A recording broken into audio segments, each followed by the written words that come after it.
అందాల పోటీలతో ఉద్యోగాలు ఎలా వస్తాయన్న కేటీఆర్కు మంత్రి జూపల్లి కౌంటర్ ఇచ్చారు.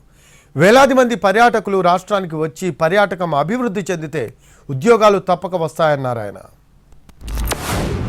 మిస్ వరల్డ్, మిస్ యూనివర్స్ అనే వాటికి ఎప్పుడో పోయింది అధ్యక్ష. వాటికి ఉండే ప్రెస్టీజ్ గతంలో ఇప్పుడు పూర్తిగా పోయింది. కానీ అదేదో పెద్దదో సాధించుకొచ్చినట్టు, అదే అంతర్జాతీయ ఈవెంట్ ఏదో ఇక్కడ జరిగితే ఏదో రాష్ట్రానికి లాభం వస్తుంది, మేమేదో అడ్డుకుంటున్నట్టు నేను అడుగుతా ఉన్నా అధ్యక్ష వారిని.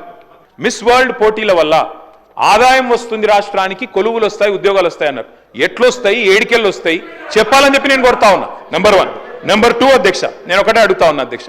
మిస్ వరల్డ్కి 54 కోట్లు ఖర్చు పెడితే తప్ప అంటున్నారు.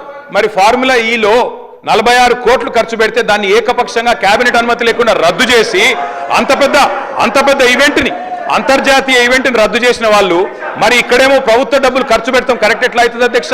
ఓఎస్ఎస్ ఫర్టిలిటీలో టెస్ట్, ట్రీట్మెంట్స్, థెరపీస్ అన్ని scientifically design in the good hands of science. Mummy daddy అవ్వాలంటే ఓఎస్ఎస్ కి కాల్ చేయండి. ఈ యొక్క మిస్ వరల్డ్ కార్యక్రమాన్ని అడ్వాంటేజ్ తీసుకొని తెలంగాణ రాష్ట్రం యొక్క ప్రాముఖ్యతను, కల్చర్ను, సంస్కృతిని వీటన్నిటి కూడా ప్రపంచానికి చాటి చెప్తూ ప్రపంచ టూరిస్టులను ఆకర్షించడం కోసం చేసేటువంటి కార్యక్రమం.